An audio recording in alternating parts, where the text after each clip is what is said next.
Hello, everybody, and welcome to episode number 34 of the Audible Farm podcast. This week, I'm sitting down with Kaleb Ferry. He's a drummer. He likes to play the drums, and we discuss how he got started playing the drums. He plays drums in a handful of bands. He actually plays in Brutal Republic as well as the Blue Ribbon Ramblers. And he actually has a band called the Day Drinkers that he just started. It's a little two-piece band that he's just firing up now. We discussed that a little bit in the upcoming podcast, as well as how he got started, what he thinks of the Fort Dodge community as far as the music scene and Patty's Pub closing down. He's in two bands that got to play the final two shows at Patty's Pub, so he was there on both of the closing nights for the music nights anyways. And it's a sad deal about Patty's Pub closing. We discussed that a little bit in the podcast, and the farther we got into this podcast, the better it got. The two of us have never actually sat down and talked to each other, but the deeper and deeper we got into the conversation, the more philosophical we got about the music scene and how much everybody supports each other. And it's a really good podcast. It ended up being a really great interview, and I'm really happy that Kaleb got to sit down with me.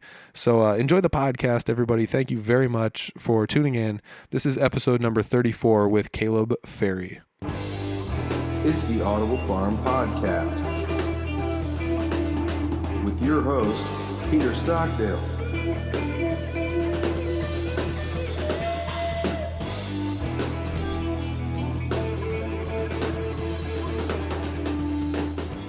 All right, sitting down with Kaleb Ferry. Where are you from originally, man? Fort Dodge. You're from Fort Dodge originally. That's awesome. Yep. I'm assuming we're close to the same age. I don't know, just judging by... 28. I'm 31. Yeah, 31. Yeah, that's right. I don't know why I had to think about that pretty so close. much. Yeah, so it's kind of cool. You've been playing music for your whole life, or did you start in like middle school and band, or? I actually never played music in school at all. At all? No. It totally was just like not my style of music at all. So Oh, I get it. and honestly, never really thought about playing music until I was like 14 years old, and then I picked up a bass and was just god awful at it and scrapped that pretty quickly. So bass was not your jam. No, I was pretty terrible at it. And to this day, I still can't play a full song. But On like a stringed instrument at all, yeah, or like it's stringed instruments just over my head. I don't know why. I mean, you play drums though. Yeah, And I mean, I can play the drums, but like it's one of those things where if I'm at a jam night and people like you are there, I'm not gonna play the drums, So that's how good I can play the drums, I guess. So maybe your stringed instrument talent is akin to my drum talent. yeah. I was gonna say I will not pick up a stringed instrument at a jam. That's just not a thing. I will not be able to keep up with anybody. I'm surprised I even get up there at some of them. There's so many killers out there. It's Dude, insane. it's scary, man. Yeah, I mean, it's not for the weak at heart, but at the same time, it's a really good environment. That was where I originally met you, was at jam nights. Mm-hmm. I think I saw you at Patty's Pub at a jam night. Yep. And then I recently saw you in Barnum at a jam night that Clint Reed had hosted at the Junkyard. Yep. Yeah, that's good stuff. It was good. You brought a dog with you, actually. What's the dog's name? Reno. Reno. Yeah, Reno is awesome. Very well behaved, very well mannered dog. Yeah, he's a super good dog. As a matter of fact, there's Reno. People at home or wherever you're listening, I've actually got Kaleb in the home studio here, and so we've got the big screen hooked up here with the laptop and everything, and that's actually Caleb's picture on Facebook is Reno. So rock and roll. It was a nice dog. It was a good time. You got any shows coming up that you know of? With let's see here. I guess you got two bands. So you got I'm actually in 3. 3. What's the third one that I don't have pulled up here? The third one is a new project. The guitar player from the Ramblers, Jordan. He and I are doing a duo thing. Okay. So, just guitar and drums sort of stuff. Yeah. And Are you gonna play a full drum set for that, or? Yeah, I actually do. Oh, that's cool. So it's pretty fun. So we just do a 2-piece and everything, and because I mean, Clint does a lot of solo shows and stuff like that, and Jeremy does a lot of solo shows, and those are the two main bands that I play with. Yeah. So since, they're busy doing solo shows and stuff like that, Jordan and I were like, dude, let's get busy, man. Let's do some stuff. And yeah, we decided to just start this like little duo thing. We started calling it the Day Drinkers. The Day Drinkers. Because it's something we do far too often. Well, it's kind of funny that, I mean, to each their own, because as we sit here, I'm having a refreshing Coca-Cola, and that's just how I roll, and I need to quit drinking soda. That should be my next thing. I try to give something up every month. That's been something I've been doing as of late, and I've been doing pretty good at it. But this month has been a struggle because I decided on soda, and this is the third one I've drank, so I'm not doing very good. I get it. But yeah, I don't know why. That's my biggest struggle. What got you started playing the drums? Did you go see somebody play drums, or did you have a drum set sitting around, or... It's a funny story, actually. I had one of my best friends at the time when I was probably like 16 or 17. My best friend at the time, Riley Bird, he was in a band and stuff like that. And I was like, dude, I want to start a band. And I was playing bass at the time. And he was like, well, I already got a bass player, so I don't want to just like ditch him, but we kind of need a drummer.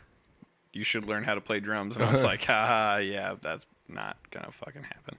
But, and then I started learning how to play drums. Yeah. You interviewed Jared Harp. Yeah. Yeah. So Jared Harp taught me my first beat. And then from there, I just shot from the hip on everything and just learned everything on my own. That's cool. So that's really cool. Yeah. That's another one of those really fun things about like going to jam nights, seeing other bands play, meeting the people that are in the crowd, because I'm not a very social person, but now it's like inevitable when I go places within these circles, people kind of know me as like the podcast guy. So people will come up and talk to me whether or not I want them to, and I'm always cordial. And it's kind of neat to see how so many of you guys actually kind of know each other, based on your past, because we've all been playing. I'm assuming you've been playing music for about how long? How long is it? I'm assuming about 10 years. About 10 years, yeah. I mean, that's about how long most of us, and if you think about it, that's a whole decade. So what all have you done in 10 years? There's probably a lot. A lot, How many bands have you been in over the years? I would assume probably at least, like, I would say close to a dozen at this point. Like, that's crazy. It's a lot, yeah. You which ones have found you like the most consistent work? Because I guess we kind of got sidetracked talking about what bands you're in. So what bands are you in? Let's talk about that. Currently, I'm playing for Brutal Republic, the Blue Ribbon Ramblers, and the Day Drinkers now. The Day Drinkers now. So which band do you think, like, did you start with Brutal Republic and then go to, how did that all kind of come about? Yeah, I was in a total, like, just dog shit punk rock band, and Jeremy, I've always known Jeremy since I was like, I think I was 13 or something like that. That was the first time I ever saw Brutal Republic. I was 13 years old. Now I'm the drummer of the band, which is hilarious. Oh, that's cool. Jeremy hates when I bring that up, but I enjoy it because he doesn't like it. So, yeah, it's, That's how that goes. That's how that goes. But yeah, I was in a really, really terrible punk rock band, like I was saying, and Jeremy just came up to me and was like, "Hey, do you want to drum for Brutal?" And I was like, "This will last like 3 months, I bet." Like, yeah, because I probably don't play the style they want. Well, yeah, but, and it actually worked out super well. I've been drumming for Brutal for like 4.5 years, I think. Well, that's cool. Pretty close. Yeah. So, I mean, that's a long time to be sticking with one thing, no matter, yeah, like, sure. almost no matter what you're doing. Yep. I mean, that's just, not that my mind doesn't work that way, but I've come in and out of playing music quite a bit. I played in high school, and then I kind of quit after high school, and then I just, as of the last 3 or 4 years, started playing again. Mm-hmm. And I guess I don't have much of a history, but how did you end up running into Clint Reed? That was actually at Patty's one night. Cool. My friend Alex Black, she was like, "Hey, there's this guy called the Wright County Rambler, and he plays a lot of cool tunes that we're into." Mm-hmm. She's like, "You should come down and hang out." I was like, "Okay, why not?" So I go down to the bar, and I go up to the bar to get a drink, and Gina's like, "Hey, you should go play with him." And I was like, I don't even know who the hell that guy is. Like, why the hell would I just go play with him? Like, Yeah. you know. So I get a drink, and I sit down and have one drink. And Clint took a set break, and I went up to the bar again to get another beer. And he just comes up to me, and he's like, "Hey, man, I got a cajon. Yeah. You know, you should come up and play." I was like, "All right, I'll give it a go." I ended up playing with him that night for like 2 hours. Oh, that's cool. Yeah.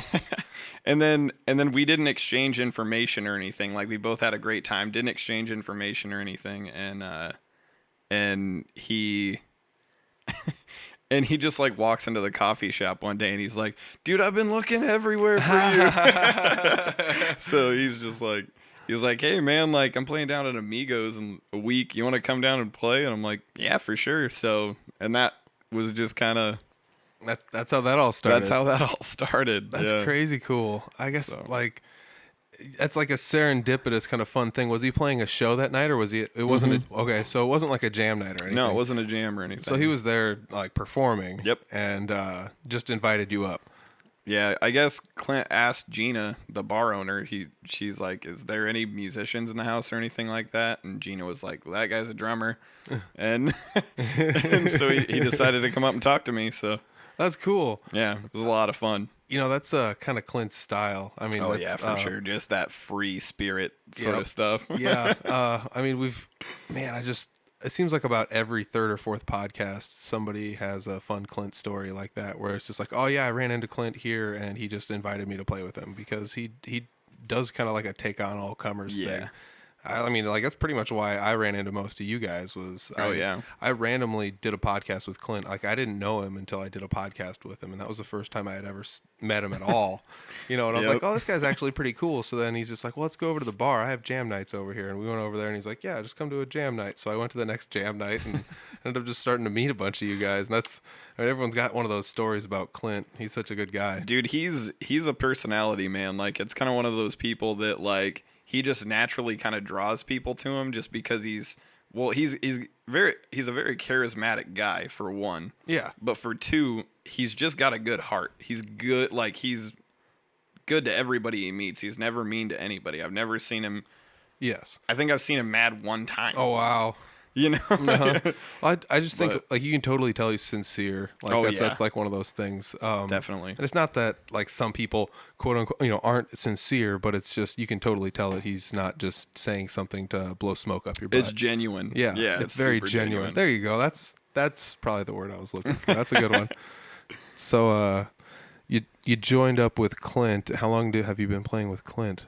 I think, gosh, it's probably been like 2 years now, which is weird to say because it feels like yesterday that like I bumped into him and he's like, "Oh, you want to be my drummer?" Yeah, you know, yeah. Like, do you just play cajon with him, or do you play a full drum set? We do full kit usually, yeah. So usually with the Ramblers, since now we're basically a full band. We started out with just like I turned a suitcase into a bass drum, and I brought a snare drum and a hi-hat around, and that was what Clint and I did for like probably like 8 months straight.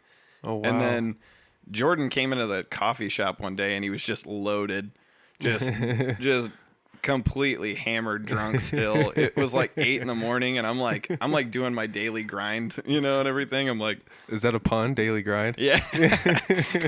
I didn't mean it to be, but I mean I do work at a coffee shop. There you go. But yeah, so like there's a drum set behind you if you want to give it a. There you go. But yeah, like he comes into the coffee shop and was just so drunk still, and he's like, "I want to do what you do." It's like, "You want to make coffee?" And he's like, "No, I want to be a Rambler." I'm like, "Okay." like I was just like, "Dude, this guy's drunk as shit at 8 a.m. Like, why would we hire this guy?" And then it turns out to be like one of the best things we've ever done. Yeah. He's so awesome. I love that guy. He's quickly become one of my like top 10 favorite people. I love that guy. I was actually thinking to myself, like, why would you guys name yourselves the Day Drinker? And then you bust this story out, and it's like, all right, it fits. Like, yeah, for sure. It totally fits. Yeah. That's pretty funny. Yeah. So you do have Brad in the band as well. Yep. When did you pick up the B-Rad? Dude, it's actually hilarious. So, like, one of my first real jobs was I worked at a hotel. And Okay. it was, oh God, I wouldn't wish that job on anybody. It was the worst job on the planet. And Brad also worked at the hotel on a much more respectable position than I Yeah. than I worked. I just cleaned up shit and stuff like that. If And that's possible at a hotel. No, I'm kidding. I'm just kidding. I'm kidding hotel people. He was like the assistant manager or something like that of the hotel. So he had a decently respectable job and everything. Yeah. And he and I kind of talked about music from time to time. And I didn't realize that he was like that serious about music until like I started seeing him play, and I was just like, holy shit. This guy was not joking when he was talking to me about music at the hotel. And there was one day, like, I guess he was going out to the jams pretty frequently in Barnum. Mm-hmm. And he hit me up through, I can't remember if it was like Facebook or if it was through text message or something. But he's like, hey man, like, what do you think about me jumping in on some of your sets and stuff like that? And I was like, well, I've always liked Brad. He's a really cool guy. Yeah. And then like we started having him jump in and stuff, and it was just like, it just works so well, meshed so well. Like, Brad is the brains of the Ramblers. Like, if we did not have Brad, we would be shit. Like, we would be nothing. You know, Brad does kind of like I played a jam night with him. The very first jam night that I was like formally invited to. I played let's see, it would have been like the Christmas-ish jam night this last year. Was that at Patty's? Yeah. Jeremy invited me over to play, and Brad was the bassist.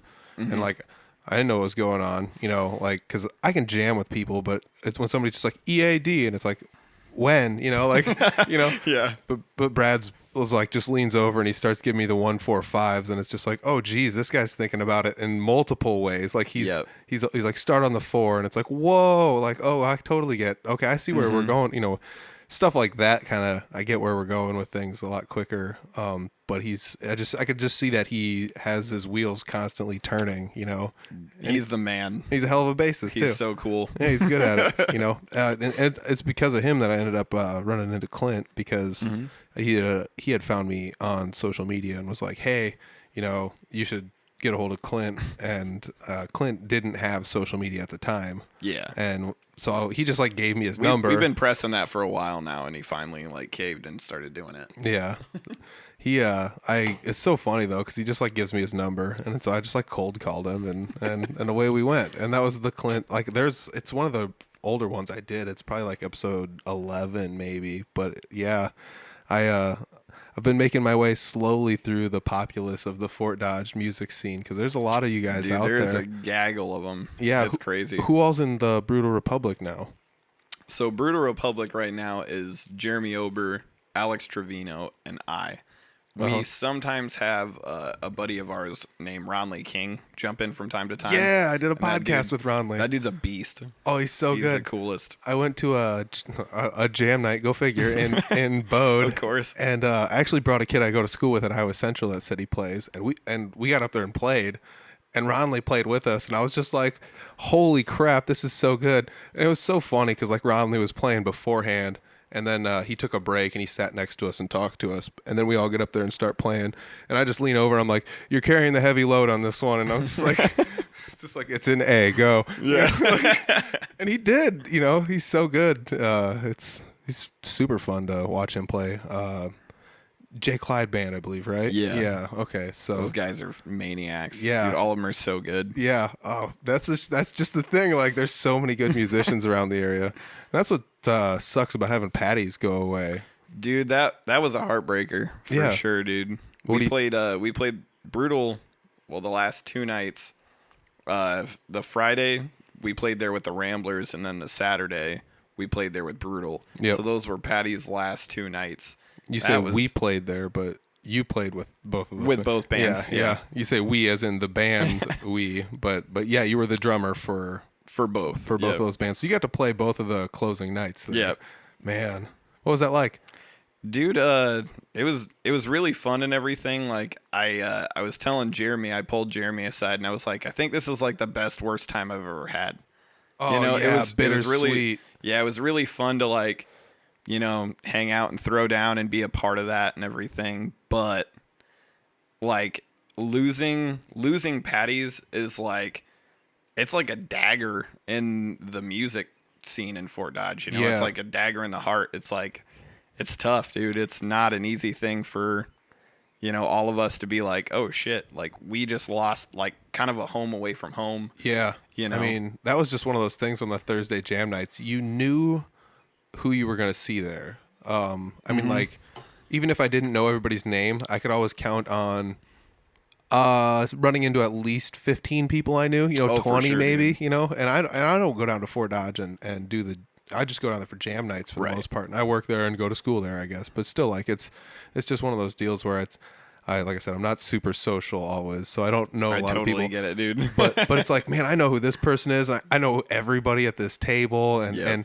even if I'm not on a first name basis with people, and it's gonna be sad to have one of those places go away. Yeah, for sure. And that's nothing against like there's a lot of like wineries around that have a lot of music, and that's nothing against those places, but a lot of those are like outside of town, right? And then there's other bars and stuff that have music, but Patty's, and it's not that Patty's was like super eclectic and had that nostalgia factor and all that other stuff, but it was a nice location. It was a very, very big building with prime setup for music. Yeah, for sure. I mean, they went full tilt for music, and that's just something that there's no other place that has that like around the area. I mean, of course, a lot of us have our own PA systems in our bands. Like all the band, everybody chips in a handful of bucks, and now your band's got a PA in case you need it. And more often than not, you need it.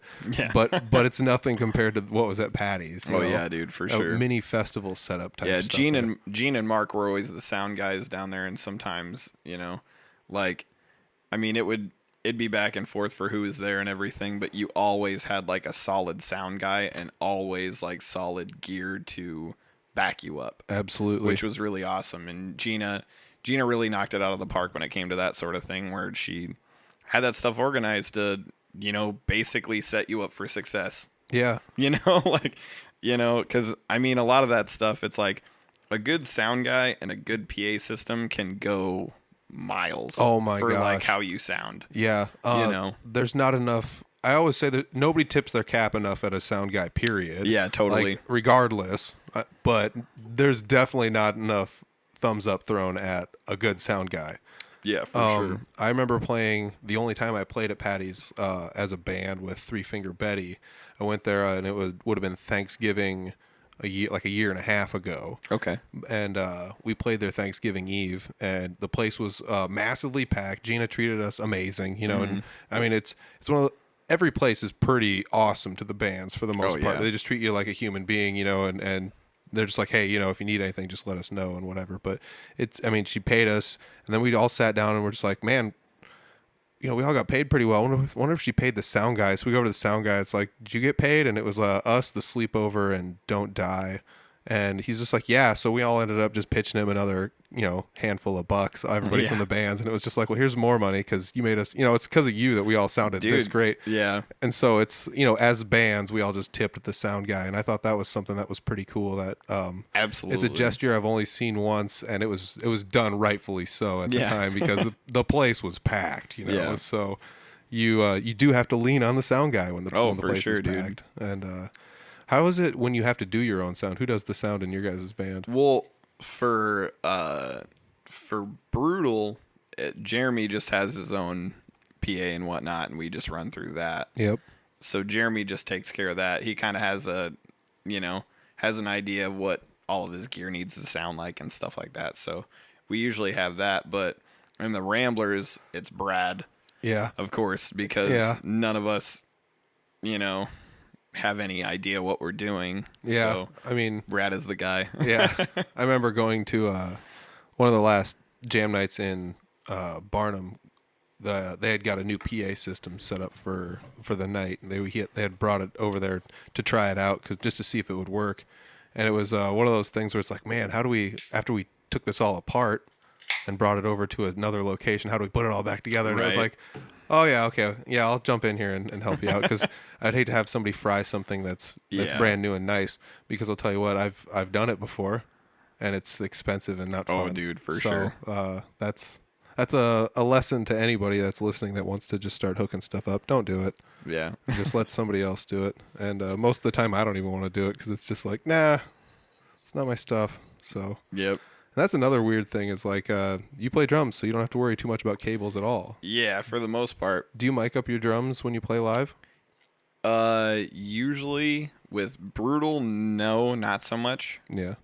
But with the Ramblers, we do, because Brad is not saying this in a bad way, but he's he's kind of like he knows what things need to sound like. I'm not calling him a control freak or anything like that, but like he knows what things need to sound like, so he dials it in. And not only that, but when we play live, Brad also has a system to where he records us live every time. Yeah, that's cool. So that's really cool. I was actually just thinking that because if everybody's mic'd up, then you have prime operation to record it very easily. Yeah, and that's I think our plan is to release like a Live from Everywhere album. brilliant. Like, really soon too. So that'll be really cool. Brilliant. To where basically we just have some of our best takes, Dude, that is from all over the place, and we'll be like, oh, this was at, Patty's Pub. This was at Shiny Top. This was at, 503 in Iowa Falls. That's sort of awesome. thing. So, dude, that's super cool. yeah. That's really awesome idea, man. I dig the idea. I'm not gonna like just say that I also had the idea, but there was like a dabble. We were debating whether not to try to do that with Three Finger Betty, but you guys have a prime setup to do it, so that would be sweet. I mean, if you have the means to do it, dude, like it's a cool thing to offer, I mean, it's one more thing to get you out there to people. Like, if you do a Live from Everywhere album or a Live from This Place album, you can at least, try to hustle that and be like, hey, like, and then maybe you'll get those people to come to a show again, so that's. Well, it's also kind of cool because you can say some of our best takes were on this far away, and some of them were that far away, and this is one from our hometown, and this is one from over here. And then when you go to a new town, it's like, look at all the places we've already been. Yep. And we're still hitting new places. Yeah. You guys do sure. play a lot of shows in the Ramblers. Yep. You guys are, I mean, rightfully named, I guess. You guys do get around quite a bit. Yeah, for sure. How far away have you guys gotten as far as, have you left the state playing Yeah, with the Ramblers? we bop into Minnesota and stuff like that from time to time, and like we've been heading to Bogie and stuff like that a lot recently, which is right there on the border and everything. But that's awesome. It's fun. With Brutal though, I've pretty much only played in Iowa and whatnot. So the Brutal Republic thing's kind of crazy because Jeremy does a lot of acoustic shows. Jeremy's sure. Busy dude. Yeah, I don't want to say he's like the man, but he is the man in Brutal Republic. It's his 100%, band, and yeah. Without him, it wouldn't exist. So, as a matter of fact, I just pulled up the Brutal Republic Facebook page, which is at Brutal Republic. Go give it a like if you would like to. I already have, it looks like, because I'm a good Samaritan. But he calls his acoustic stuff Acoustic Republic, which is pretty cool, actually. Yeah. I enjoy that. It's a good play on the name to just signify which and what is there. You guys, it does look like you have a show coming up as Brutal Republic, though. Oh, yeah, look at that. It says there's one here June 1st at the 503 in Iowa Falls. You guys have been there before. Yep. Yeah, I've actually never been there. What's it like? It's a cool place. Like sometimes you either get one of two crowds there. It's kind of funny. You either get like the rowdiest people who live in that town. Awesome. Or you get like the most tame people that live in Yeah. that town. And there's not a lot of in between. So like there's it's a fun place to play and everything, and they're pretty loyal to us and everything like that. Yeah. Like whenever Brutal plays there, it's always a pretty good time and everything. So, and the Ramblers play there every once in a while too. But I think people are more susceptible to hard rock in Iowa Falls than they are to the Rambler style. It is kind of funny how that goes from town to town and place to place. Sure. It definitely does exist. I never really thought too much about it, but like in Des Moines, there's a lot of metal. Oh yeah. And then when you leave Des Moines, it becomes less prevalent. And I didn't realize that was a thing until I started playing outside of Des Moines and going other places. Like Fort Dodge isn't like a metal town, you know. It's not. It used to be. Yeah, there used to be a decent amount which there. is crazy. When I first started playing bass, like when I was like 14, 15, I would go to a metal show every week in Fort Dodge. I shit you not. I think that Like, it was awesome. I was thrilled about it. There was always metal shows in Fort Dodge. Where were the places? Well, usually it was Spanky's. Yeah. It was the Larimar. Yep. Oh yeah. And then there was like one more place, but I did see From Citizen to Soldier at the Brass Monkey, which was the most awkward thing in the world. That'd be because crazy. That is not a bar for a metal band like Yeah. that. But I mean, they kicked ass as always. Those guys were awesome. That's pretty crazy. You know, truth be told, I've never actually stepped foot in the Larimar. I never went. Really? I never went when it was open. I don't know how I missed that, but I just never did. That place has a super cool history. A lot of things in the Fort Dodge area actually have a lot of crazy history, and the more time I spend down there, the more I realize that there's a lot of crazy stuff. Like Jimi Hendrix played at the Larimar, dude. No way. Yeah. That's crazy. Like there's like he was in some, I don't know if it was like a funk band or something like that, but he was playing guitar for some group. And That's crazy. happened to play there. It's like, it's little things like that like it's so cool. Yeah. But unfortunately, the Larimar has just, I don't know who's running it now, but like the Larimar kind of got passed through like shady manager from shady manager to shady manager, and it was just kind of like, yeah, like the music scene kind of just like died out there. Like at least when I was younger. I don't know how it is now, because I haven't set foot in there basically since I was probably like 17 or 18 the last time I walked in that place. But like it has a cool, it's really cool. I mean, there's like the balcony around the top and everything. There's a stage, and it's like a full on like dance floor ballroom. Oh, that's cool. It's really cool. That is really awesome. Yeah. There's like a ballroom at the third floor of the Eagles Club too, Yep. I believe. They used to have shows up there every now and then. Yep. I went to a couple of those. Those were pretty fun times. It doesn't seem like there's too many places out there to go play music. I mean, I'm in the Humboldt area. There's almost nothing here. There's the Poorhouse, which has like, I don't know if you want to call it like a side stage, but it's like a separate building. Yep. But it's not, because it's like all in the same. I don't know how it works out, but I think they basically just bought like it was like a garage. That sounds right. And Yeah. I think that they just bought it because it's like on the same property, and they're just like, oh, we'll just. Yeah, they just like fenced Scoop it everything up. into there. So like, if you're go out to the patio, that's another option. You just go over to the garage and you can just hang out in the garage. Yeah, playing outside there is actually really fun though. We've done that a couple of times, and we enjoy it. Yeah, I've always wanted to play there, and then I ended up playing there on New Year's Eve with Three Finger Betty, and that was tons of fun. It seems like some of my favorite shows, like some of the most packed house shows I've played at, have been like in this area on like the eve of holidays. It was that jam night I went to, and et cetera, et cetera. But it's just kind of a tough deal though, the way that the places go to play around here, because like we talked about, none of them are really that big anymore. No, I mean, does the second floor of the Eagles Club, is it still Spanky's, or what's it called now? It was called the Eagles Landing. I don't remember what it is now. Do you know if they still have shows there? I don't think they do. So where in Fort Dodge can you play music now that Like, Patty's is gone? Well, now that Patty's is gone, it's like you're pretty much like, directed to either River Hops, Shiny Top, Yep. which are breweries, Yep. Soldier Creek Winery, which obviously is a Winery. Yep. and then that's it. I mean, don't get me wrong. I love playing at all three of those places. The people that own those places and operate and everything are fantastic. All of them are great people. Absolutely. But like, if you're in a band like Brutal, you can't bust out your heavy stuff at those places, Exactly. which is why it's been such a hard thing to give up Patty's.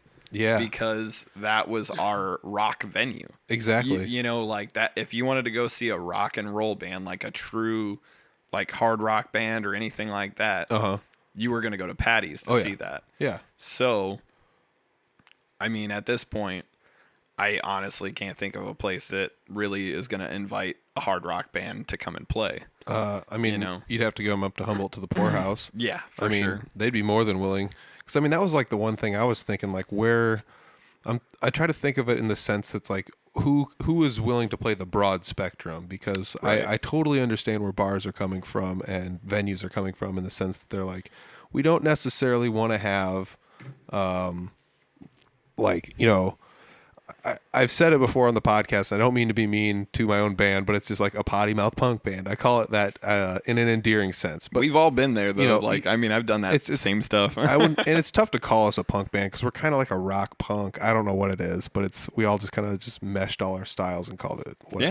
That's kind of what punk is, I guess. So for sure. So we're this like punkish band. We're kind of loud. We don't always have the happiest lyrics, and then I just don't want to make people, put people off. So I try my best not to like book us at places blindly, to not let them know, because I don't want to put people off in that sense.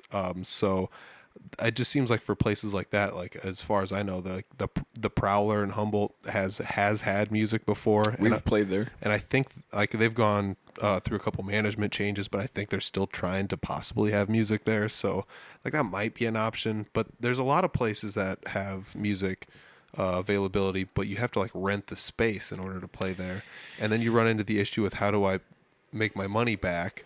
Do I sell tickets? And then if you want to sell tickets, you better have alcohol inside, and then you got to get a license, and you start running into just issue after issue after issue. And some people are deterred by a ticket, and so then that brings up that you have to have merch, and it's a tough go of it. And and I come from the unique perspective too, to where like when I was first playing in like punk rock bands, like we literally played for next to nothing, if anything at all. And now at this point, I play in bands that actually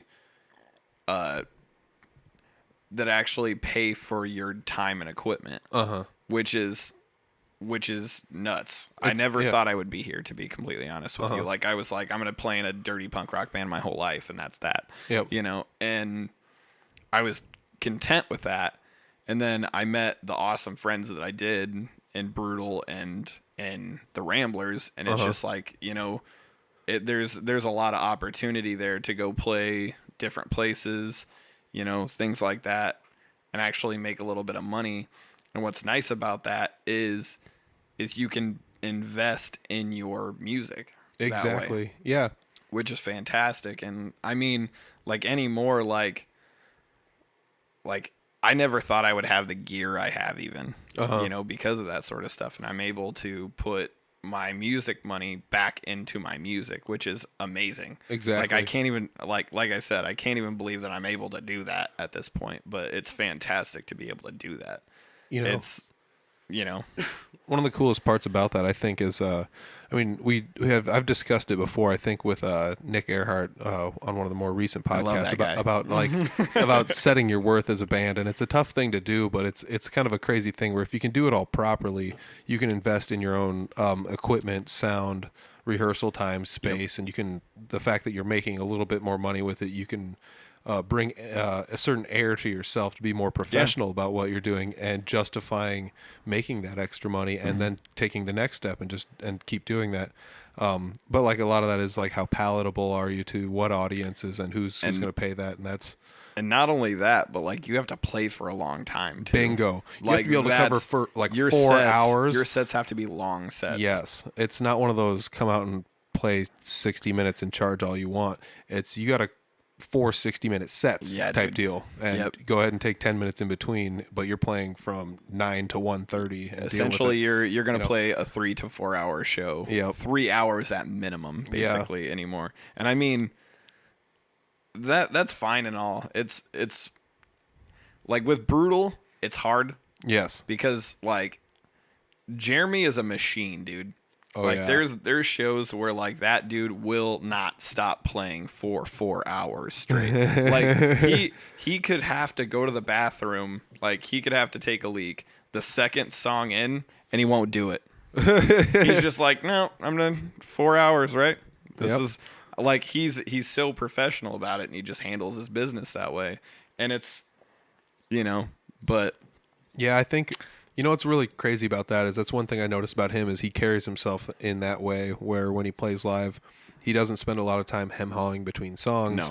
No. If there's a bunch of people and they're all there watching, he's just going to keep playing. Yeah. And there's another person that I noticed does a lot of that, and that is most people in like Chris Carr and everybody in his camp, like Chris Carr band, any a derivative of that, or Chris Carr himself. That's just something that he does as well.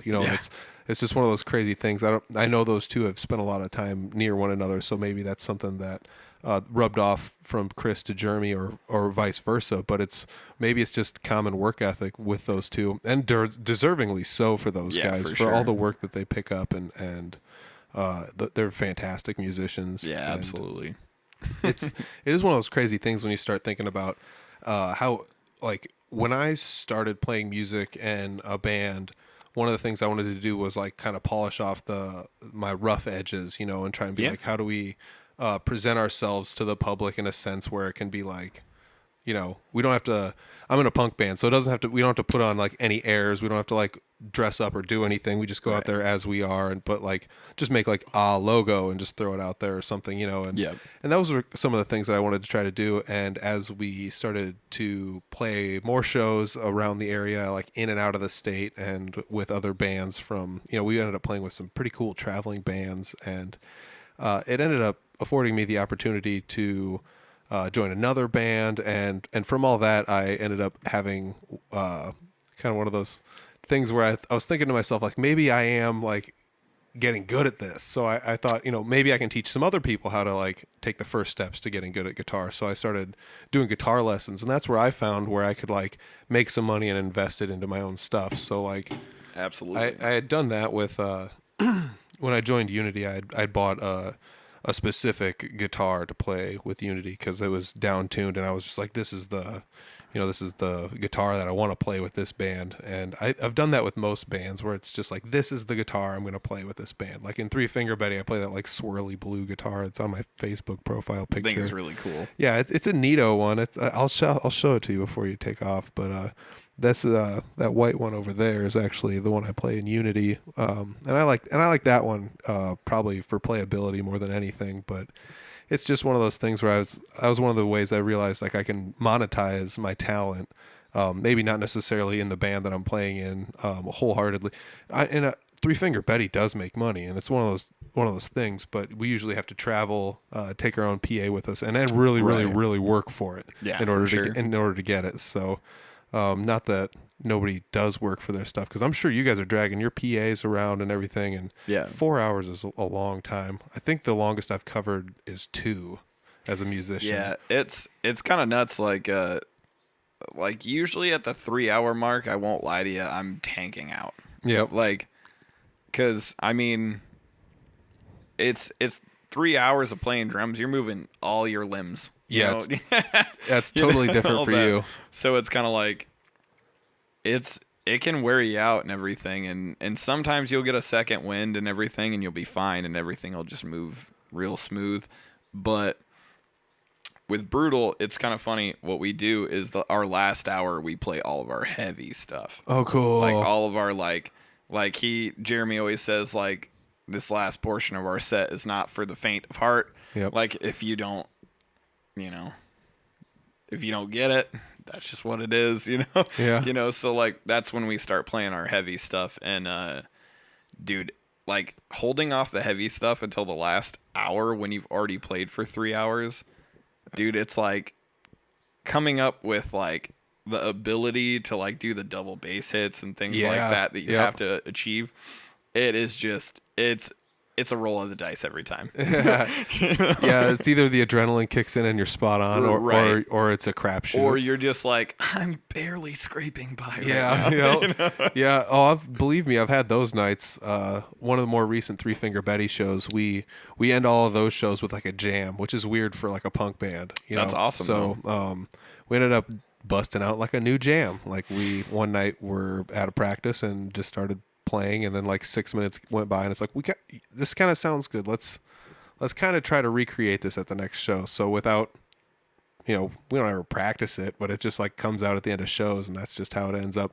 And the last time we had a jam, it ended up being like 5 minutes long, and it makes this like weird kind of song that ends up sort of starting to have like a little bit of a pattern, but like a Fish song live, it's never the same. It's fun, man. So with this new one, I wasn't really feeling it.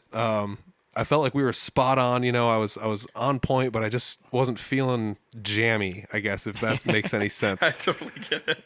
And when the jam hits, it's just like, I don't know if this is going to be any good, but I heard a recording of it and listened back to it recently. I think I shared it on my Facebook, but I saw it and I was like, yeah, this actually wasn't so bad, so that's one of those things where you're talking, it's just kind of a roll of the dice. I didn't know when I was out there if it was going to be that good or not. And in that sort of situation, like sometimes like if you're not totally in your groove and stuff like that, your creativity can be very lackluster. Yes. Yeah. Yeah. Like there's times where like I like to drink. Mm-hmm. So if I'm a little too intoxicated or anything like that, and we do a jam, I think I'm in my pocket and I'm like, oh, dude, I'm grooving away. And then somebody will inevitably have had like a video on their phone of it. And then I'm like, oh, dear Lord, why'd they post that? This is the worst I've ever played.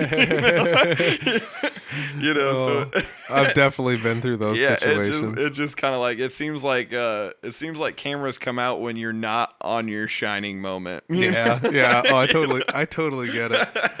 And that's how I feel about the podcast. I the first handful I edited like so meticulously. I was just like, oh, I'm gonna take out this like 8 seconds of weird conversational pause, and I was like, I'm just like, I don't even care. We're just gonna go with it. It's just it just is what it is. Just banter, just have a good time. And some of that just fly by the seat of your pants is like some of the fun stuff I like to do, and that's what like intrigues me about jam nights is you can just go up there and somebody can tell you like it's in this key and just wail. And as long as they know how to play it, you're now the solo guy. So you just kind of like jam along a little bit and solo a little bit here, and then just make sure you know the main riff to the solo, so the guy that's singing now gets his solo, and it's like that's all you gotta do. For sure, yeah.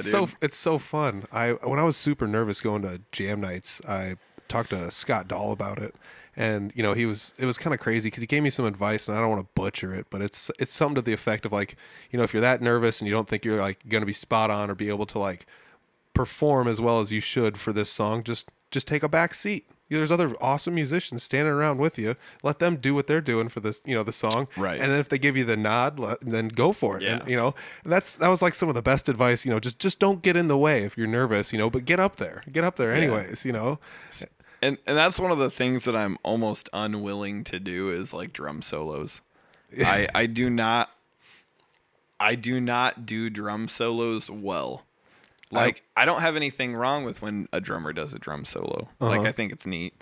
But, like, I don't know if I just can't do them. I don't know what the deal is. Like, when I go for it, it's just like who the hell knows what just happened right there.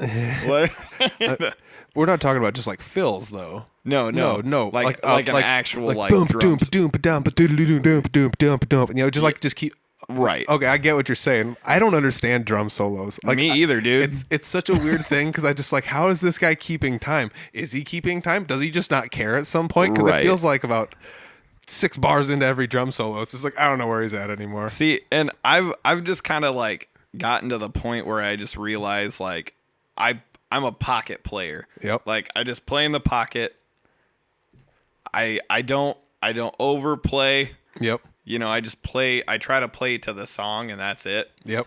Which means that I don't focus on flashy stuff like at all. Yeah. Like almost at all. So it's just kind of like, So you're not throwing up a stick twirl in between every snare there's hit no way, at dude. your Blue Ribbon Ramblers yeah. shows? If a stick twirl happens, it's a fucking accident. It's because I hit something and the stick came out of my hand. At your next Blue Ribbon Ramblers show, you'll have to throw one stick twirl in there for me. I'll try.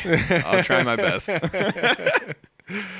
Oh, man. You guys got some Blue Ribbon Rambler dates coming up? Let's check it out on Facebook. Oh, there we go. It says on Facebook that you got Vineyard Vibrations at the Soldier Creek Winery. Man, I don't know why now I'm getting all slurry mouthed. It's okay.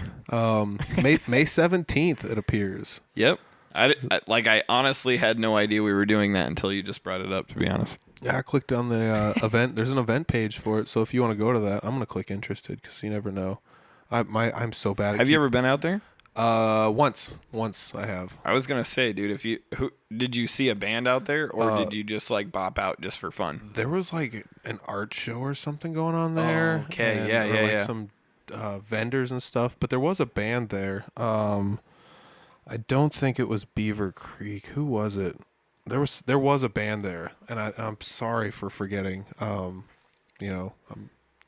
I'm sorry. I wish I knew. It happens. I gave a somewhat of a pseudo shout out to Beaver Creek there. If you guys don't know who Beaver Creek is, I haven't interviewed anybody from them. Yeah, but check them out. They're great stuff. For sure. But yeah, you do have a show with Blue Ribbon Ramblers. God dang it. Blue Ribbon Ramblers coming up. If you guys want to check that out, you can go to Facebook at Blue Ribbon Ramblers, Iowa. That is your guys' Facebook page. And there's a picture of Clint up there. Man, that barely looks like Clint. Now, is that Clint? Yeah. That is crazy. That barely looks like Clint at all. Well, yeah, in the picture he doesn't really have much facial hair, and then his head was buzzed, which is not normal either. No. Dude, I love the fact that you guys have some awesome pictures. You guys have an Instagram account. I believe that's at Blue Ribbon Ramblers on Instagram. Yep. And, I actually run the Instagram for us. You do? Yeah. Oh, I love this picture. It's the most recent one you've posted. It's a picture of Clint. There's a nice sun. Okay, I skew lied. on it. I can't take all the credit. I just realized Jordan, I just recently gave all the info to, so Jordan has posted some stuff recently too. Oh, nice. But it's only the last like two or three pictures. So But everything else is me. there's some awesomeness going on here, though. I do enjoy the fact that you guys have social media and use it. I don't think you have a Twitter though. We don't. Okay. So you got a Facebook and Instagram. I did also find that you guys have a YouTube. You have 5 subscribers, and it looks like you have one video. What's hilarious is I don't think we started that. Oh, really? Yeah, for real. So this one may not even be you guys. It looks I like. mean, that yeah. video is us, Yeah. but I don't think we started. You don't that think any of you guys run because it? no one knows what the password is. No one knows how to access it. Nothing. Huh. I want to say that Brad's got his own YouTube page with some I think stuff that's on like it. the. Is it like? I don't want to say it wrong.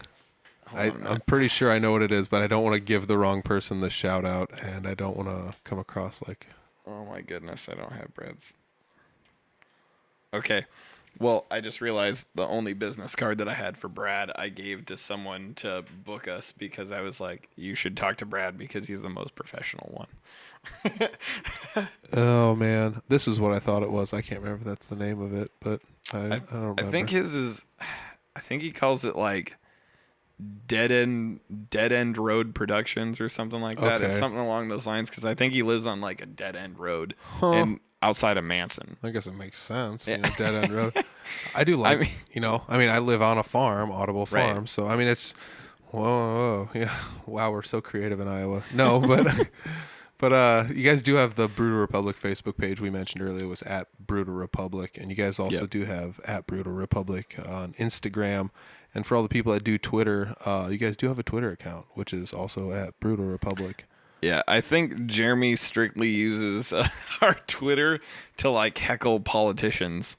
Go for it. I don't care. I mean, use Twitter for whatever you want to use it for. I mean, I guess he does post. Holy shit, he actually keeps up on that. That's impressive. A lot of the posts, I'm pretty sure come from your guys' Oh, Reverb Nation page. Gotcha. Which he is actually like extremely good at keeping up on posting on here. Let's see if I'll click on the shows tab on the Brutal Republic Reverb Nation. There's no shows on there, but the shows are on their Facebook page. And there's a ton of them on there. Yeah. But I don't know what Jeremy's doing, but he's doing a good job of posting and cross posting and sharing, and I remember talking to him and he's just like, I hate social media and I'm never on it, and it's just like, okay, I mean, I get what he's saying. Like, maybe he's just super efficient while he's on it. It could be the way he's doing. like, I knock this out in like 10 minutes and then walk away and never touch it again for like until I book more shows. I've been trying my best to not use as much social media, but it's kind of tough when you're trying to talk on a podcast and let everyone know about it. For sure, dude. But man, I don't know. I did actually share recently, not that it matters too much, but it does kind of matter to me. I lost my cat is lost. It's gone. I don't know where it's at. Her name's Queenie. She's black. She's tiny. She's somewhere in Humboldt. I don't know where she's at. If you see her, let me know. I shared a picture of her, and it got shared like 110 times in a day, and that's like amazing. That's impressive. So thank you, internet. Yeah, no kidding. People do care. If anybody sees Queenie, bring her back home. Bring my Queenie home. We're getting close to the end of. We're not quite at an hour. We're at about 50 minutes, I think. I haven't really checked. I didn't start a timer, whatever. But we've gone through the Brutal Republic stuff. We've gone through Blue Ribbon Ramblers. Do you want to mention anything else? You got some other good stuff coming up here? I mean, pretty much that's the life. I stick to the Ramblers and Brutal and the Day Drinkers and everything like that. Now the Day Drinkers. Yeah, yes. now the Day Drinkers. You can't forget about that. You guys got a Facebook page for that yet, or not yet? I gotta fire something up soon. So officially unofficial band. Yeah, you guys do shows though. You said do. No. Yes. Yeah. No, we've. I think he and I have played. I'm immature as hell, dude. Cool. Anytime someone says doo-doo, I'm gonna laugh at it and point it out. So. Oh man. I don't want to bust out another F-bomb 2 episodes in a row. I've done it, but I try my best not to say it. I like when people elongate their sentences. Oh, I was doing this and this and this, but fuck. So anyways, this, and so that was always one that was just kind of just made me giggle. Yeah. And I hate it because it makes me feel like Beavis and Butthead, but I also laughed really hard at Beavis and Butthead until I was like probably too old to laugh at that, dude. And so absolutely, I think some of that young at heart stuff is stuff that's hard to let go of. It just makes me smile so much to giggle at that stuff. Yeah, dude, I totally agree with you. It's just kind of one of those things where you're like, I'm gonna laugh at this forever. Yeah, dick and fart jokes. Yeah. Never not funny to me. I feel like you got a good mix of the kind-hearted people like around you. Like those people that are just, especially like in the Ramblers, everyone always seems to be just having a blast doing whatever you're doing. For sure. And it's one of those things that as far as like going out into the music community, because like it's so weird to say music community because every time I go out there and I see a lot of you guys hanging out with each other, sure. And of course there's like smaller sections of you guys within each, and it's just crazy to see like the people gravitate towards themselves, and everybody in Fort Dodge is just, there's so many of you guys and you're all so awesome. Like every one of you guys I've run into has been like really nice to me, and I get it. Like I'm the podcast guy and you kind of got to be nice to the guy who may promote you or whatever, but everybody still seems really genuine. I don't think that's necessarily the case. Like for the most part, like I think people in there's people out there shit talking. No, okay, just kidding. No, dude. For the most part, like musicians around our area are super supportive of other musicians. Yeah, like we all realize that we all have the same ideals. We all want the same stuff. Like, so, what's funny is when I was a teenager and stuff like that, there would be like little feuds between bands and stuff like that, to where like people would mouth off and be like, I don't care about these guys or something like that. And anymore, dude, it's not real. It's just like, dude, as we've grown up and gotten older, everybody just wants to do what every other musician wants to do, man. It's like you want to play, you want to have fun, you want those memories and times with your buddies and everything like that. Yeah. So it's like no one in our like music scene really dogs anybody anymore. No. Which is fantastic. It's awesome. Like, it's so cool because even if you're not like spot on with your stuff, like people are still super, super great. Yeah. You know, like all the musicians in our community they're kick-ass people. Oh, yeah. Super, super good people. And that's one of the reasons why I don't shy away from going to jam nights, because I was super scared to go to the jam nights because it's like, am I going to be embarrassed? Is people just going to shit talk me the whole time and blah, blah, blah? No, I think everyone just understands that like people come at all talent levels and people are just people, you know, and it's just, I'm out here busting my chops and this is as good as I can get it and this is the way it's going to be, and people are just like, dude, you killed it, you know. It's just like, you know what, I kind of did, you know. I'm not Jeremy Ober up there, but you know, I did kind of kill it, you know. I tried, you know. Yeah. And I just love that, you know. I think when people see that you're doing what you enjoy, it's hard to be a naysayer to it. Yeah. You know, when you're honestly doing something that you love, and you're not, you know, being arrogant about it or anything like that. You're just doing what you love. Yeah. If someone says something, you know, in poor taste about you, it's because they're jealous that you're having such a good time. Exactly. So, I mean, in our community, there's just so many great musicians and so many great people. Like, we don't get that anymore. Yeah. like we just don't. None of us do that anymore. It's just everybody's there for the same purpose. Yeah, man. Positivity and fun. Yeah, passion begets passion. Yeah, for sure. That's for sure. It's refreshing. It's not that it's not everywhere, but it's definitely not everywhere. Yeah. I mean, I listen to like tons and tons and tons of comedy podcasts, and a lot of those guys have just pretty much just been like, we're all hanging out, let's talk about how awesome we are. And then if there's like 40 of us all talking about how awesome the other 40 are, then look how awesome we all get to be. Yeah. You know, and that's pretty much what it is you built your own community that you can all you all go to each other's shows, you all like each other, you all have a great time. It doesn't seem like there's no cliques in the scene here. No, it's for fantastic. the most part, because everybody just goes to all of everybody's stuff and supports each other. And it's not that, I mean, some of it has to do with music preference. I get it. Like, sure. You go to Des Moines, you can only attract so many people. If you don't like metal, you're not going to a metal show. If you don't like punk or ska, you're not going to go to ska. But you know, but I like ska. And, I like everything, you know, honestly. You know, that's good, man. I mean, as I've started playing music and changing what I play, it's like I played in a punk band, then it was like metal, but I play a lot of blues, and it's like, man, every style you really have to try and learn, because everything has a little bit of a different mechanism to make it work. Definitely. And so now I don't crap on almost anybody playing anything, because it's like, man, I'd like to crap all over this dude playing an acoustic guitar in a coffee shop whining about his blah blah or whatever, but then again, I don't know how to play any of the shit he's playing. And not only that, but it's like, it's tricks of the trade too. It's kind of one of those things to where, you know, regardless of the style you're playing, yep, there's a certain amount of chops that each style requires. Yes. So therefore, it's kind of one of those things where it's like, you know, if like for instance, like we in Brutal Republic, we do anywhere from folk to blues to hard rock to metal. Yep. You know, you name it. Like we play a lot of the spectrum, and even some like alternative stuff like Brutal plays, and it's like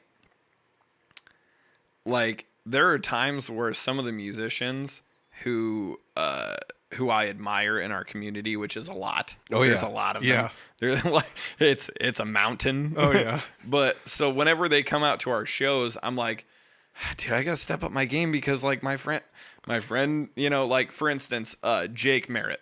Yep. Jake Merritt is the drummer for Riddled with Class. He plays with Nick Earhart. Yep. And also Jay Clyde. Yep. And Jake has played in quite a few other bands and stuff. But every time that dude shows up to a gig, I just get nervous because he's so good. Oh yeah. And I like, I'm such a big fan of watching the dude play. And the other day you brought up Scott Dahl. Scott Dahl came to one of our shows and was like 8 feet from me like the whole time. Yep. And I messed up, and I looked at him and just smiled, and he's like, "Yeah, I caught that. Yeah, you messed up." You know. And it's just kind of a drummer thing, and maybe no one else caught Exactly. it. Even. Yeah. But you can relate to the struggle of being like, yeah, totally. I just made an ass out of myself, and only my friends saw Yeah, me. yeah. I just made an ass out of myself to only one person in the building.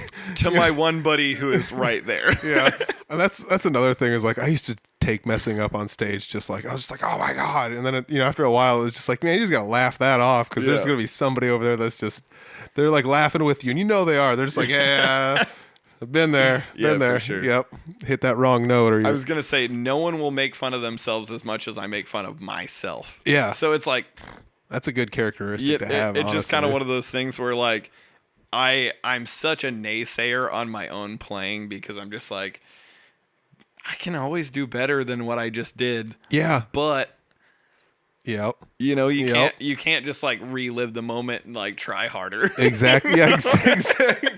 Yeah. It's like what you put out is just there already. So yeah. just, Exactly. Okay. Yeah. That's what it is. So you I'm just living gotta, with this, you got to I go guess. with it. Yeah. And that's I love the attitude. And that's that I feel like that attitude is what a lot of the people that are out there watching the music kind of have to watching other people play. And I think the fact that a lot of the bands that play around the area kind of just mix together a lot of styles, like you said, was like folk to blues and anything in between. And then if you just smash them together, you've got and you mix rocking with it. And then you start just kind of like picking up all the best of everything. And all these bands just have like solos and they just. Not all of them are this way, because some songs are very structured, but like other songs, it's just like you just fill in the gaps, and these guys are just out there, just I don't know how to say it right now, but they're just kind of just off the top of their head, just doing whatever they're doing, and that's it's a crazy thing to just go out there and think that they're making art on the fly, and it's awesome that there's so many people supporting it. And that just makes me wonder, like with all you guys out there and no patties, where are you guys all gonna go? Honestly, all of us are just hoping that Gina finds a spot. Yep. To be honest with you, like that's all we want at this point. Like everybody who's a musician in Fort Dodge, if you care about any local scenes or anything like that, you want Gina to find a different spot. Yeah. You want and I mean, I've said this a million times. I'll say it a million more. I think it's a blessing in disguise in a way. Yeah. Because the building is super dated, needs a lot of work, things like that. Yep. But it doesn't take away from all the memories. So like you have a lot of association with fun shows, good times, good friends, and everything like that. And it's, I think that's what's heartbreaking. It's almost like losing a buddy. Yep. But yeah, you'll always have the memories of the place. Exactly. Though, too. You'll always have the memories, photos, everything like that to just be like, that was one of the best nights. Yeah, you never know. Maybe the next place that comes up could be better. You don't right. know that. I mean, I'm not saying you don't know that, but like you never know, true. man. Yeah, it's a crapshoot. You're just like, well. And I get what you're saying with sticking with Gina, because it's one of those deals where it's like she's going to do it right because she did it right before. Right. She treated everybody very well. She cares so much. I've never once heard a bad word about her from people that have worked with her, for her, around her, music-wise, anything. Well, and I mean, she sponsored our buddy Josh Mason for the regional rock hour and stuff like that. Yep. Who he is, the regional rock hour. Exactly. It almost sounded like I hit a sound button. Yeah, that was good. But she like sponsored all that stuff. So dude, like, she obviously cares about a lot of the local music and everything. Yeah. So it's kind of one of those things where like, you pay respects to where respect needs to be paid and everything like that. And honestly, like I mean, we'll keep playing at the breweries and the winery and stuff like that, but shows will not be the same until or if Yep. Gina finds a spot. Yeah. And I totally it get just, you know. Yeah, man, I get it. I totally get it. You know, it's a family, dude. Yeah. It really is. Yeah, and that's such a tough blow. I mean, there are other places to go, and this isn't a crack at any other places, but it's just one of those things where, like you said, it's home away from home. Yeah. You know, like when you weren't at your house, you could go down there and there was somebody knows your name. Exactly. Dun, dun, dun. Yeah. Like I could walk into that place and know everybody sitting around the bar. Yeah. You know, and you know whether I barely knew them or knew them super well, it's just a welcome. It's a welcoming place. Yeah. You know, and whatnot. So it's, you know, it's definitely going to be weird. Yeah, it's for a gonna be while. crazy. For Yeah. a while, so. Oh man, but you got to play the last 2 shows there, I did. and that's something that I guess it'll be with you forever, there, man. That's true. And it's that's just one of those things that's super crazy because it's not like this place was like a super arena that was always packed with tens of thousands of people, but it was a packed house, a small bar. I wouldn't say small, but it was a pretty big place, but it was still just like it had so much sentiment to it. Yeah, that's what's going to be the toughest thing And to replace. I mean, I remember going to see bands and stuff like that there. Like that was one of the places that we played a lot when we were kids. It used to be Pee-wee's. When it used to be Pee-wee's. Yep. Matter of fact, that place, as Patty's, still said Pee-wee's on the floor, didn't Yes, it? it did. Yeah. He put it in the tiling and everything. Yep. But when I was in a band called the Know-It-Alls, and it was my first ever punk rock band. The band that I learned to play drums for, in fact. Yep. We would play there, and we would open for Planet Rock. Cool. And everything. And I love the shit out of those guys. They're Yep. fantastic. Like Jeremy Pearson, Nick Rosendahl. Yep. You know, like Chip Evans was in there too, and he's a Beaver Creek guy and Yep. everything like that. And it was really fun because we were the only people under 21 that were allowed in that bar. Yep. So it was like, you know, you felt special and everything. Yeah. So like I've got a lot of great memories in that place and stuff. And it's kind of weird to like it was nice to see it passed on to Gina, someone who is like one of the heart and souls to our music in Fort Dodge and everything. And you know, I'm not dogging the person that bought the bar or anything like that. No, just because I don't have time for that. Nope. But it's just going to be different now. Yep. You know. Yeah, I mean, life goes on, things change. right. It's the way it happens. Crisis, opportunity. It's the same word in Japanese. It's not, but that's what everybody always used to say. That it's the same thing. It means the same. No, Just because you can't speak Japanese. No, I don't know. Sorry to all the people in Japan listening.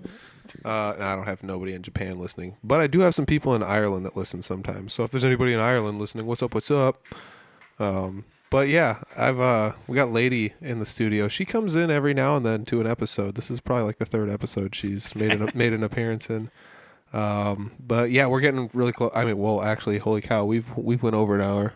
Not that people will mind, but I'll mention all your social media and stuff in post production afterwards. You want to give any shout outs before we take off? I don't know. I love the Fort Dodge music scene. That's a for sure thing. Yeah. And not even the Fort Dodge music scene, but just this area. Like, Yeah. This is honestly a truly special place. Yeah. And I would put any musician, band, or anything up against anybody and be, like they're on par. They're Yep. just great Yeah. guys and great musicians. It's a lot of fun. Yeah, I 100% concur, man. I mean, you go 50 miles around this area in any direction. Great, it's great musicians, great people. Everybody's willing to support each other. Yeah, for sure. It's great. And it's gonna be sad. No more patties, man.